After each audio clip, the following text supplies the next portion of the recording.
Assalamualaikum warahmatullahi wabarakatuh.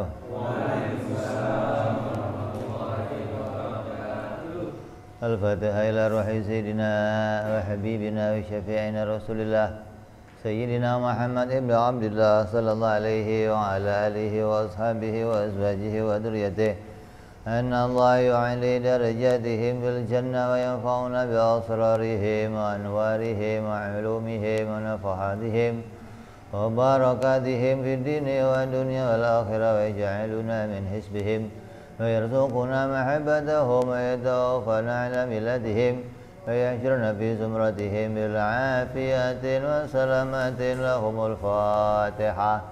A'udzu billahi minasy syaithanir rajim. Bismillahirrahmanirrahim. Alhamdulillahi rabbil alamin. Arrahmanir rahim. Maliki yaumiddin.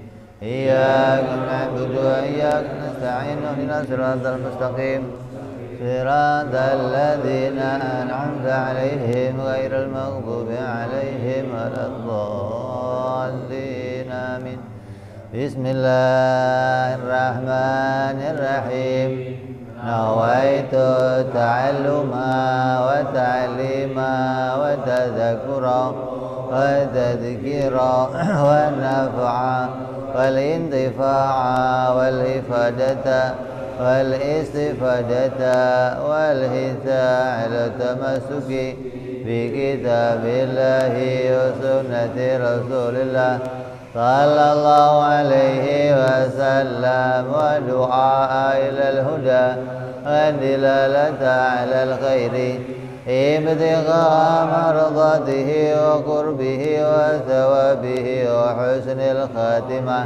مع اللطف والعافية وصلاح العاقبة. بسم الله الرحمن الرحيم. الحمد لله رب العالمين وبه نستعين على أمور الدنيا والدين والصلاة والسلام على رسول الله سيدنا وحبيبنا وشفيعنا ومولانا محمد صلى الله عليه وعلى آله وصحبه أجمعين. أما بعد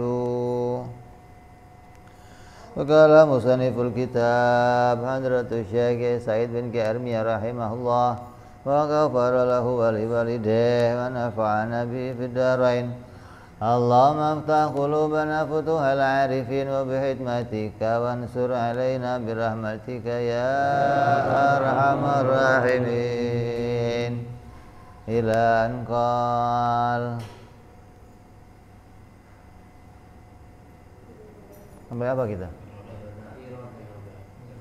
Kemarin kudrat. Hah?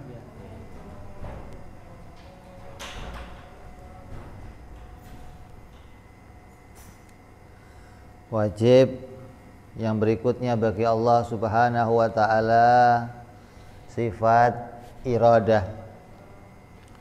Wajib Allah berkehendak.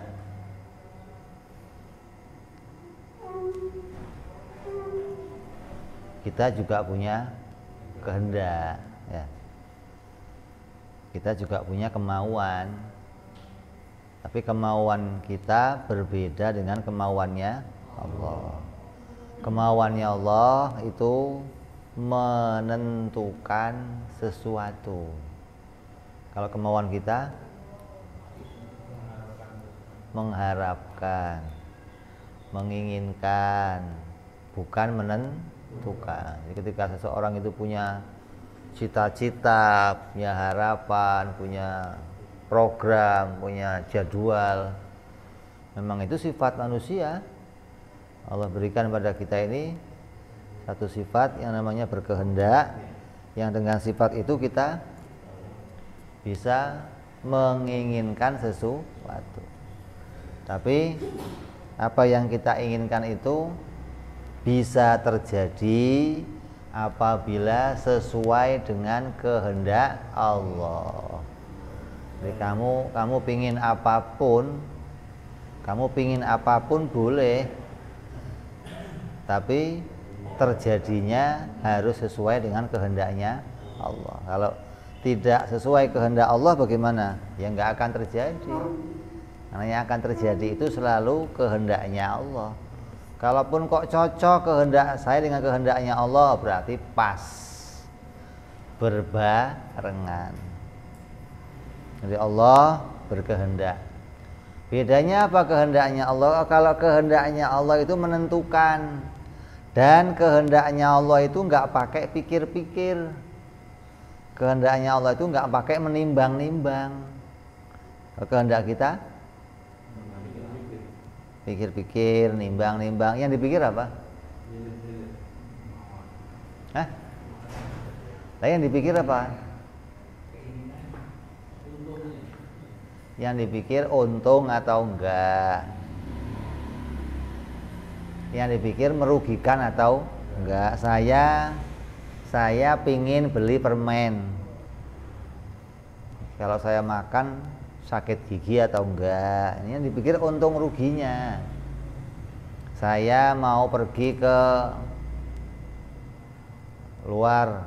Ini kalau saya pergi dapat apa?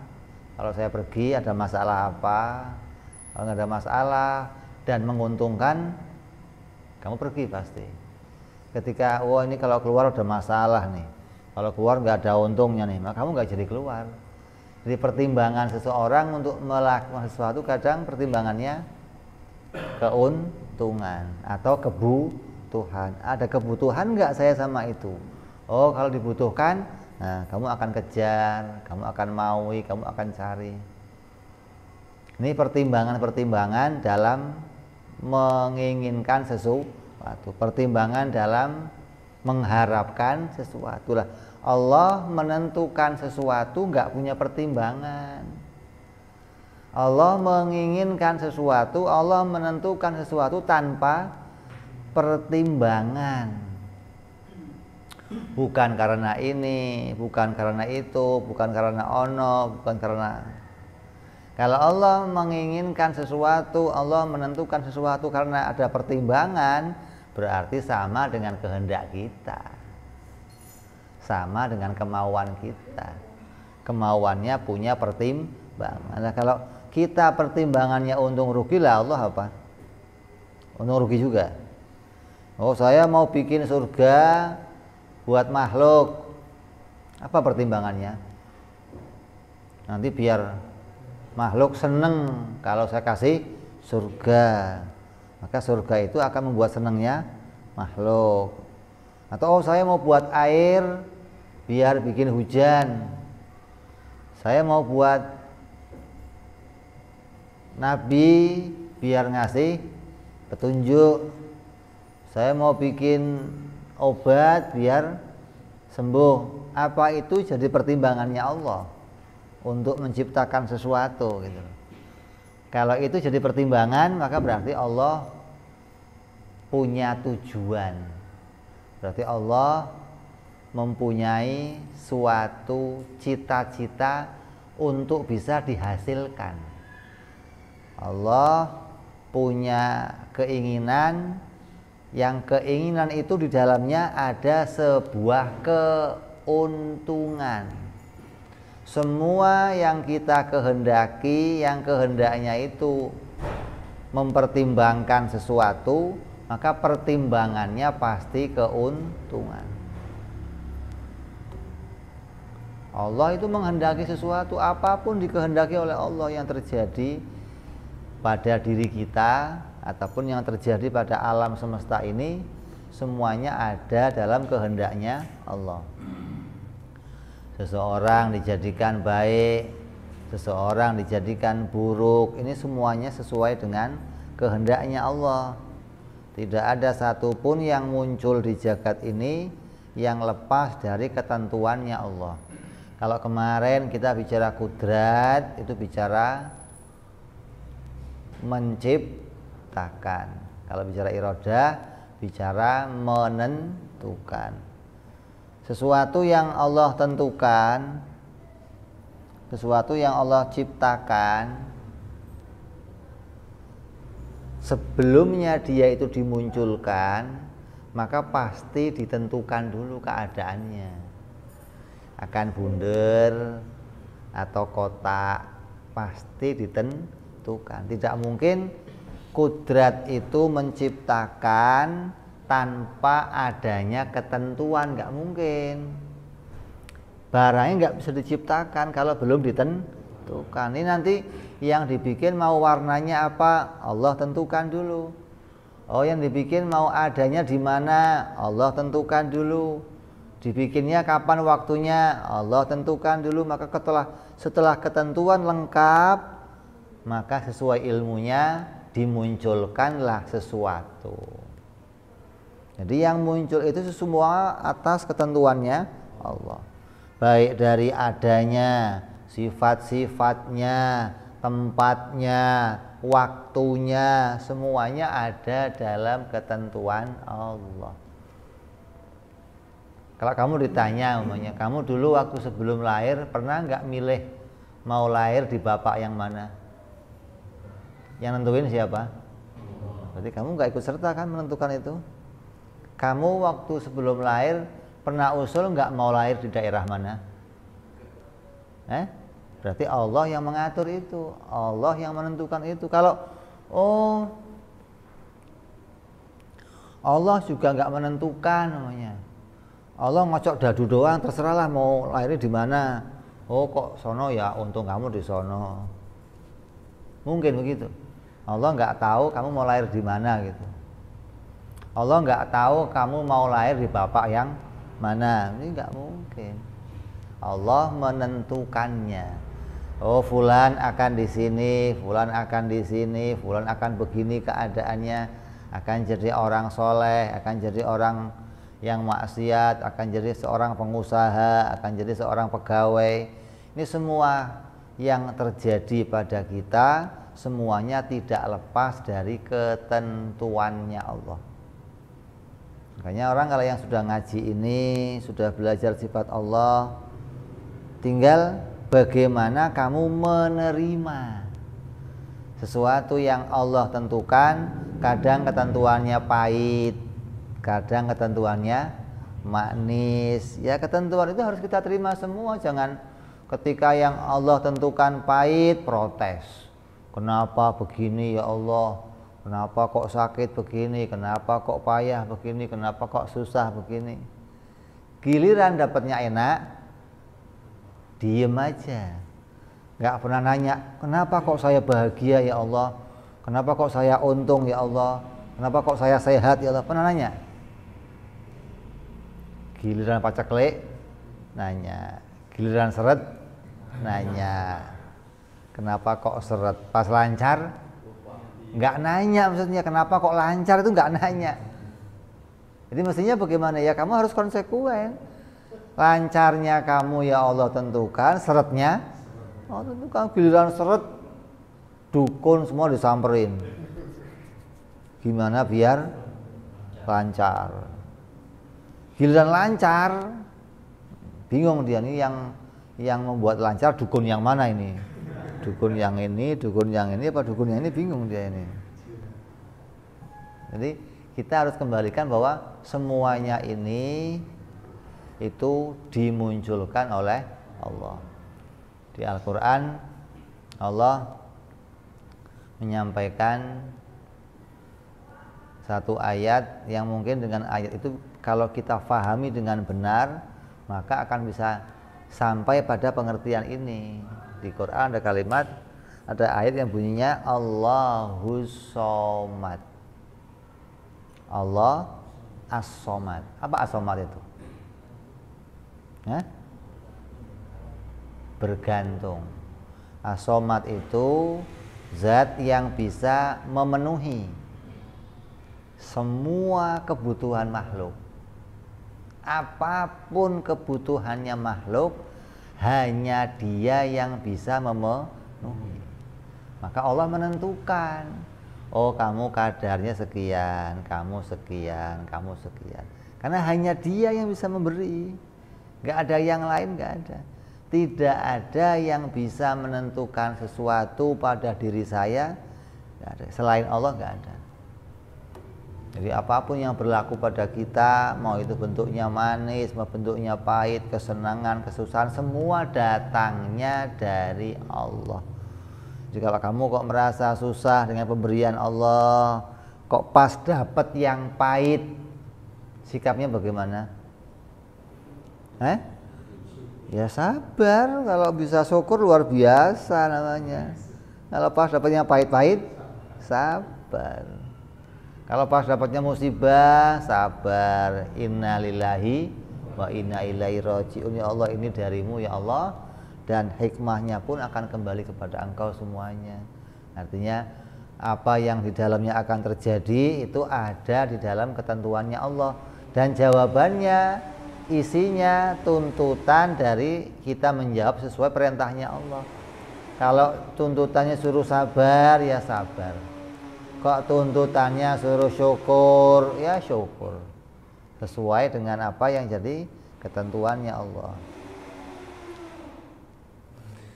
Jadi hidup seseorang, susahnya seseorang, kayanya seseorang, miskinnya seseorang ada dalam ketentuan Allah.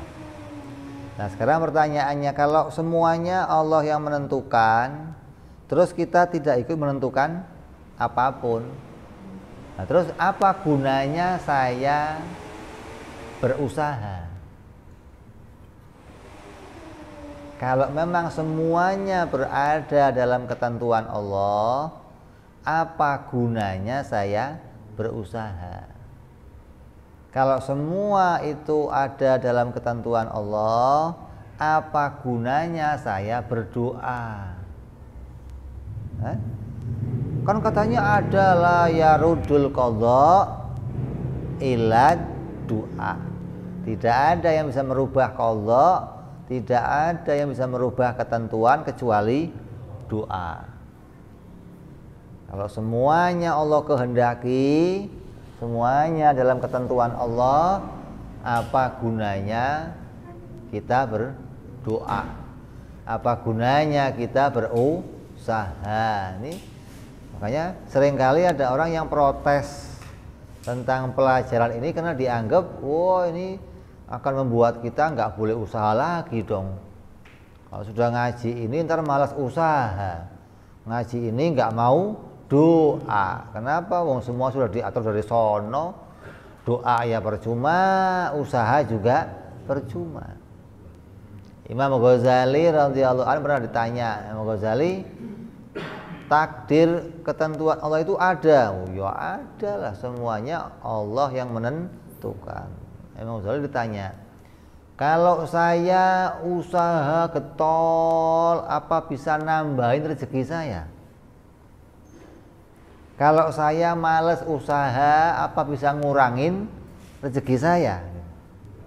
Kan pendapat orang, kalau kamu usaha dapatnya banyak, kalau kamu males dapatnya dikit. Jadi Imam Ghazali ditanya, kalau saya usahanya getol, pagi, siang, sore, malam saya usaha, apa rezeki saya nambah? Kalau saya males-malesan di rumah main sambil nonton TV, sambil ngopi, sambil ngobrol-ngobrol, kerjanya santai, itu kira-kira rezeki saya berkurang nggak? Jatah saya berkurang nggak? Kata Imam Ghazali, tidak. Lah, dengan kalimat tidak, maka timbul pertanyaan lagi.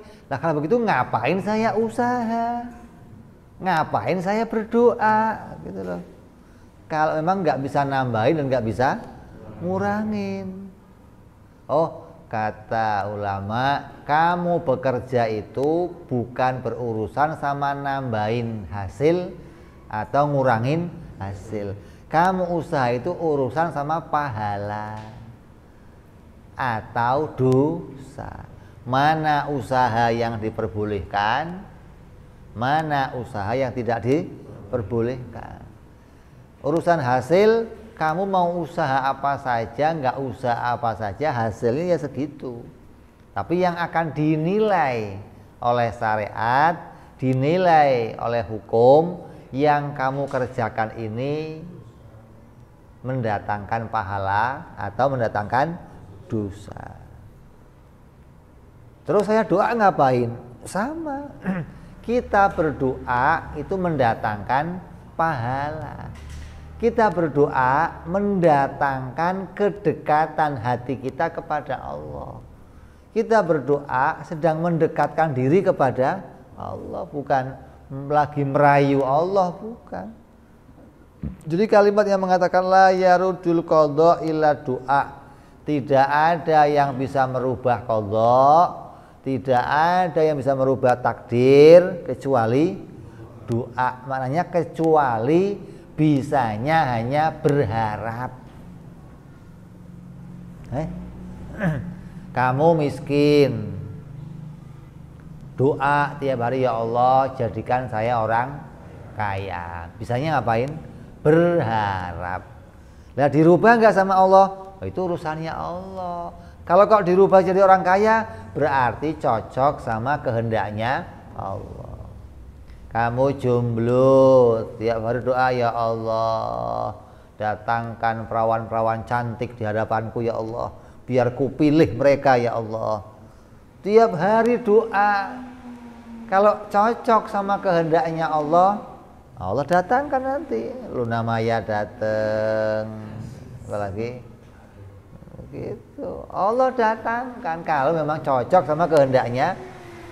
Kalau nggak cocok bagaimana? Ya doa kamu nggak sia-sia, enggak, tapi jadi pahala. Makanya ada wali-wali itu kalau doa, doanya cuman itu dan nggak pernah ganti. Dari kecil sampai mati doanya itu. Nah, kok nggak yang lain, Bib? Ya wong saya doa itu ya dapat yang lain, nggak doa juga dapat yang lain, nggak terpengaruh gitu loh. Bukan terus, oh yang saya akan peroleh itu yang sudah saya minta, yang belum saya minta tidak saya peroleh. Nggak ada begitu, nggak ada. Kadang orang nggak pernah minta dapat hadiah, tahu-tahu dapat hadiah. Orang nggak pernah minta jatuh, tahu-tahu jatuh. Orang nggak pernah minta dapat rezeki nomplok, dapat rezeki nomplok. Ini yang kamu minta itu bukan tidak mempengaruhi apa yang akan kamu peroleh gitu loh. Nyambung nggak ini? Jadi apapun yang kita minta itu mendatangkan pahala. Apapun yang kita kerjakan itu mendatangkan pahala. Jadi kalau ada orang ngomong gini, oh, ulama-ulama dulu itu kalau kerja semangat. Kadang mereka untuk menghasilkan sesuatu mereka ngotot hingga mati pun mereka berani. Seperti peperangan. Nah, urusan ngotot, urusan berjuang mati-matian itu urusan mau mendapatkan nilai pahala. Bukan mendapatkan hasil dari apa yang diperjuangkan, bukan. Orang ikut perang, berusaha mati-matian untuk memenangkan peperangan. Gitu dong. Bukan, mau menang, mau semangat, gak semangat ya, kalau pas menang ya menang aja nanti. Perangnya gitu doang. Ya mati lu. Artinya apa? Kamu dinilai bukan perang yang sesungguhnya. Kamu dinilai tidak mencari kemenangan. Begitu loh. Boleh nggak orang perang cari mati? Cari syahid? Boleh nggak? Perang cari haram. Peperangan kok cari syahid, hukumnya haram. Kenapa? Kalau orang perang cari syahid, nggak perlu pakai senjata dong. Ngapain saya pakai senjata? Saya tujuannya mau mati syahid. Cukup saya perang pakai baju biasa, bawa kayu aja maju. Yang penting dapat syahid. Hukumnya apa? Haram. Peperangan itu tidak boleh punya niat mati, nggak boleh. Perang itu niatnya harus menang. 10 orang perang, 9 niatnya mati. Serius nggak perangnya? Ya nggak serius. 1 aja nggak niat perang, niatnya syahid, nggak serius perangnya. Lagi orang perang itu harus serius, mau apa? Mau dapat pahala gitu loh. Pahalanya apa? Kalau dikatakan apa? Pendapat apa? Makolahnya Habib Rizik apa? Id kariman au mut syahidan. Jadi pertamanya apa? Id kariman. Hidup mulia. Ini yang mau kita cita-citakan itu, mendapatkan kemuliaan, mendapatkan kemenangan. Itu yang diperjuangkan, bukan memperjuangkan kematian, bukan. Mati nggak usah diperjuangkan. Kalau jadwalnya mati, mati. Kalau jadwalnya syahid, syahid. Jadi nggak boleh perang itu cari syahid, nggak boleh. Perang harus carinya kemenangan, ya. Nggak boleh punya cita-cita saya ingin mati di medan perang, nggak boleh. Nanti kamu nggak akan serius dalam berperang. Sama dengan kita melakukan aktivitas yang lainnya.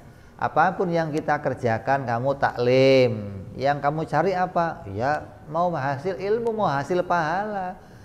Caranya bagaimana? Ya belajar yang sungguh-sungguh. Orang yang punya keniatan belajar, niatnya karena Allah, ingin dapat ilmu. Kalau dapat ilmu, amalnya bisa lebih baik, maka ditulis pahalanya di situ. Lah hasilnya ilmu bagaimana? Itu urusannya Allah. Kalau ada ketentuannya pinter ya pinter. Jangan takdirnya kan kalau pinter ya Allah yang ngatur.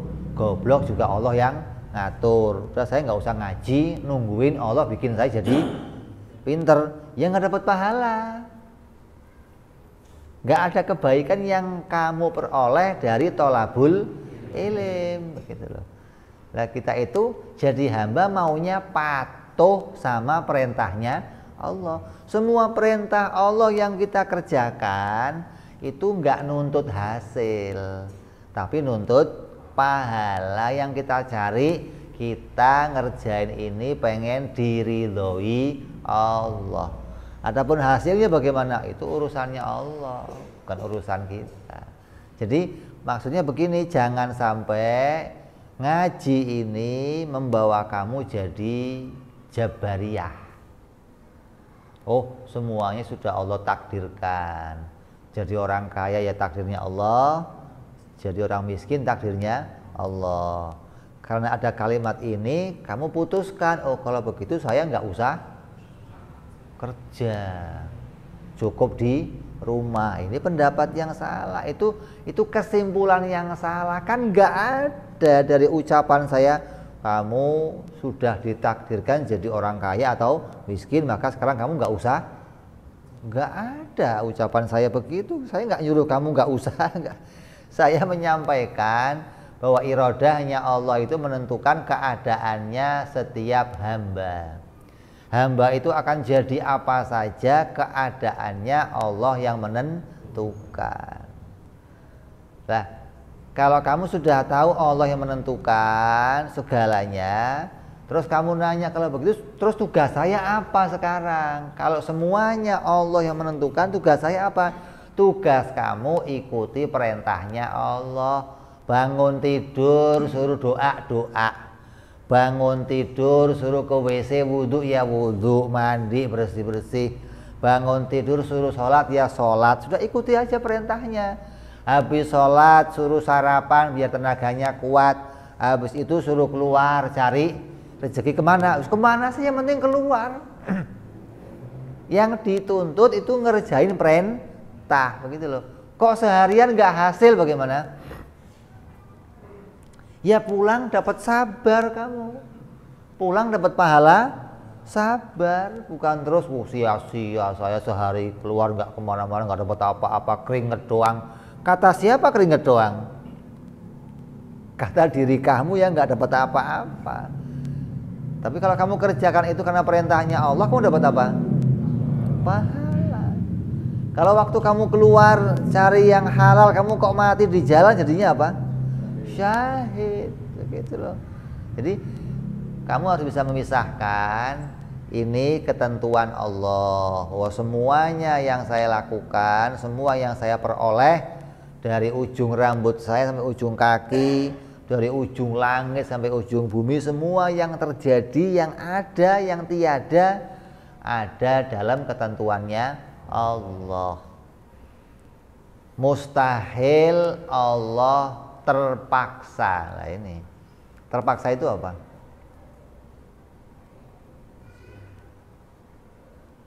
Kan sifatnya kehendak. Kalau dia tidak punya kehendak, jadi terpaksa. Terpaksanya bagaimana? Nurut sama? Terpaksa itu menentukan sesuatu atas kemauan orang lain. Kalau kehendak, menentukan sesuatu atas maunya itu kehendak namanya. Lawannya kehendak, terpaksa. Apa itu? Menentukan sesuatu atas maunya orang. Kayak gini, nah sholat, ya Pak. Nah dia melakukan sesuatu atas maunya orang lain, itu namanya terpaksa. Allah mustahil terpaksa. Mustahil Allah itu menentukan satu perkara atas kemauan orang lain, gitu loh. Hingga doa kamu itu enggak ngaruhin Allah, enggak. Kalau Allah terpengaruh doa kamu, berarti Allah terpaksa, gitu loh. Allah maunya bikin kamu miskin, kamunya pengen, terpaksa Allah bikin begitu. Allah maunya kamu kawin sama Siti, kamu maunya sama Yuli, gimana?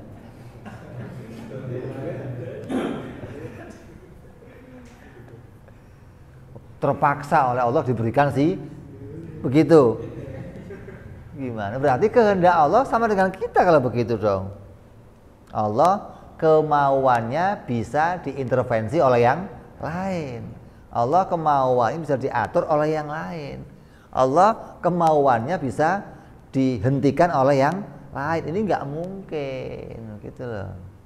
Jadi Allah itu kita harus imani mustahil terpaksa. Allah itu wajib berkehendak, menentukan segalanya atas pilihannya sendiri. Kalau kamu menyadari ini, akan timbul nanti di hati kamu rasa cinta kepada Allah. Dari mana munculnya? Dari arah semua yang kamu peroleh ternyata bukan dipengaruhi oleh yang lain. Saya sekarang punya iman, punya kesehatan, punya pekerjaan, punya kedudukan, punya istri, punya anak, punya. Semua yang saya punya itu atas pilihannya Allah sendiri. Ketika kamu lihat keadaannya kok baik semua, kamu akan jadi orang yang, ya Allah, Engkau milih saya jadi orang yang baik. Tanpa saya pernah pesan, tanpa dipengaruhi orang tua saya, tanpa dipengaruhi yang lain, Engkau pilih saya jadi orang yang baik. Ini akan timbul rasa terima kasih kepada Allah, syukur kepada Allah. Ujungnya apa? Akan jadi cinta kepada Allah, Zat yang maha baik, yang karunia-Nya tak terhitung ada pada diri saya. Dan itu terus, enggak berhenti di situ, enggak. Masih dikasih baik lagi. Dan itu atas pilihannya sendiri. Bukan gara-gara kamu minta, bukan gara-gara kamu sholat dikasih baik, bukan gara-gara kamu haji dikasih baik. Sebelum saya ngelakuin itu semua, Allah pilih saya jadi orang baik. Ya kan? Ketentuan Allah itu kapan mulainya? Nggak ada mulainya. Sebelum kita muncul, Allah menentukan semuanya. Semuanya itu sejak kapan? Sejak saya lahir sampai saya mati, sampai bangun lagi, sampai hidup selama-lamanya, itu semuanya ada dalam ketentuan Allah. Dan menentukannya sebelum kamu lahir. Berarti yang kita terima sekarang ini semua pilihan Allah sendiri. Kamu duduk di majelis ini, kamu ngaji sekarang malam ini, kamu jadi laki-laki, kamu sehat, bisa melihat, kamu bisa berpikir, ini dipilih sendiri oleh Allah, enggak dipengaruhi oleh yang lain. Mustahil Allah dipengaruhi oleh yang lain. Oh, ada musuh kamu, minta ya Allah hancurkan usahanya, ya Allah matikan dia, ya Allah. Allah nurut. Kalaupun kamu hancur, kamu terus binasa, kamu berantakan hidupnya, itu sesuai kehendaknya Allah. Bukan, wah ini gara-gara si anu doa diturutin sama Allah. Wah, rusak iman kamu. Udah hidupnya belangsak, melarat, kafir lagi. Kenapa kok kafir? Artinya kamu mengingkari apa yang menjadi haknya Allah. Kamu mengingkari sifat-sifatnya Allah, yang sebenarnya itu semua Allah yang menentukan, tapi kamu akui datang dari selainnya. Oh, itu kerusakan. Kamu salah 2 kali. Udah jatuh, tiban truk lagi ente. Wonyok kamu. Makanya kita mengimani 2 perkara ini. Allah wajib berkehendak menentukan sesuatu atas maunya sendiri. Mustahil Allah terpaksa menentukan sesuatu atas maunya orang lain. Jadi kalau pas saya kok doa terus kabul gimana Bib? Berarti cocok, bukan Allah terpengaruh, begitu loh. Ya Allah, mudah-mudahan hari ini semua urusan saya selesai. Mudah-mudahan hari ini ya Allah ujian saya berhasil. Mudah-mudahan hari ini kantor saya nerima saya. Mudah-mudahan hari ini nggak hujan. Kok cocok semua? Itu berarti sesuai. Yang kamu inginkan sesuai dengan kehendaknya. Kenapa? Karena waktu kamu menginginkan itu semua sudah jadi, begitu loh. Untuk yang nanti, yang besok, yang belum kamu minta sudah jadi. Jadi Allah menentukan itu nggak perlu pakai nunggu kamu minta dulu, enggak. Jangan dianggap nanti permintaan saya mempengaruhi kehendaknya Allah. Ada nggak yang begini keyakinannya? Banyak. Yang orang itu menganggap bahwa alhamdulillah terkabul doa saya. Ada begitu?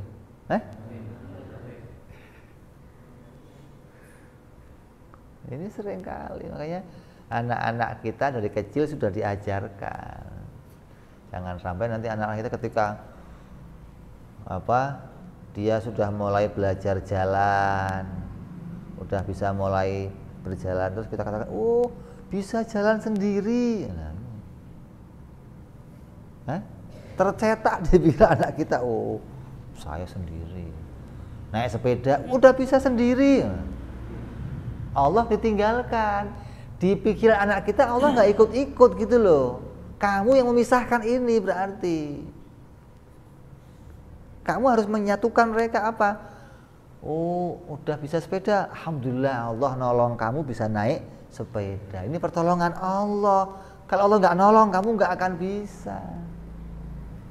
Anak kamu nendang bola, masuk gol. Oh, alhamdulillah. Kalau Allah nggak lempengin bolanya nak, mencong ke sana nak. Oh, berarti ada Allah dalam perbuatan saya. Ada pertolongan Allah dalam ini. Selalu teringat dia akan hal itu.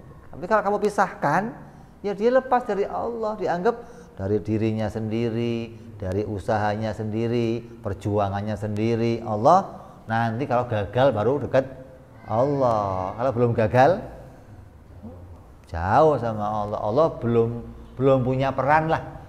Kenapa? Saya masih sanggup. Kalau saya sudah nggak sanggup baru Allah berperan pada detik-detik terakhir. Jadi ujungnya baru ke Allah. Awalnya Allah nggak ikut serta. Ini kerusakan. Kita nggak boleh punya keyakinan seperti itu. Makanya kita cetak anak-anak kita sejak kecil, kita ingatkan bahwa apa yang dia peroleh, apa yang dia dapati, apa yang dia hasilkan itu atas pilihannya Allah sendiri. tidak dipengaruhi oleh yang lain. Bukan terus, oh kamu kan sudah doa nak tiap hari, maka Allah kabulkan kamu sekarang lulus sekolah nih. Semua gara-gara doa kamu nak. Jadi Allah terpengaruh sama doanya. Diajarkan sesuatu itu bisa mempengaruhi kepada perbuatannya Allah, maka kita jauhkan dia dari mengenali Allah itu fa'ilul mukhtar. Allah itu fa'alul lima yurid. Allah itu pencipta apapun atas maunya sendiri. Ini yang harus kita kenalkan sama mereka, hingga mereka tidak terpengaruh kepada apapun yang mereka lakukan yang dianggap itu bisa merubah atau menghasilkan sesuatu pada dirinya. Ya, wajib Allah berkehendak atas maunya sendiri, mustahil Allah terpaksa. Mustahil Allah menentukan sesuatu atas kemauan orang lain, atas kemauan yang lainnya. Jadi doa kita, usaha kita tidak mempengaruhi Allah. Kalau ada hadis yang bunyinya la yarudul qadha illa doa, maka maknanya itu tidak ada yang bisa mempengaruhi Allah kecuali doa. Maknanya kecuali hanya berharap. Kalau Allah itu merubahnya, kalau ditulisannya itu bisa berubah, itu kita hanya berharap. Kalau tulisannya itu berubah, tulisannya sudah akan diganti, walaupun kamu nggak punya harapan apa-apa tetap ganti. Nggak terus gantinya nunggu harapan kamu, enggak. Kamu nggak berharap dewasa, kamu juga dewasa. Kamu nggak berharap berjenggot, tetap berjenggot. Mau dikerok-kerok apa ini, enggak, tetap jenggotan. Allah nggak nurut sama kamu. Ya Allah, saya nggak pesen jenggot ya Allah. Mau pesen nggak pesen, orang dia yang mau gimana? Nggak terpengaruh, nggak. Apa yang Allah maui kamu harus terima. Jadi kita menerimanya ini bagian dari kita diberi pahala oleh Allah. Seperti apa?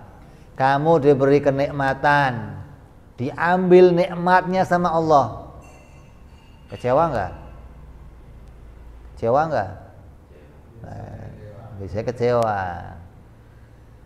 Itu kalau kamu lihat hadis qudsi, kalamnya Allah kepada para malaikat, kalau ada hamba yang kuberikan sesuatu dan aku perintahkan malaikat untuk mengambilnya, malaikat yang ngurus rezeki, ambil tuh, antar tuh, ini mereka urusannya nih. Maka Allah akan nanya, gimana? Nangis ya Allah. Oh nangis, oh, sedih ya Allah. Oh iya. Ya udah, ganti pakai pahala, tulis. Tulis pahalanya di langit nanti. Bikinin dia istana, bikinin dia. Ini Allah perintahkan ketika dia hambanya diambil sesuatu dari Allah dan dia mau bersabar, ya Allah, ini semua darimu ya Allah dan kembali kepadamu. Sabar dia, terima, nah diganti oleh Allah. Yang nggak sabar, biarin, tambahin susah dia. Barang-barang gua sendiri,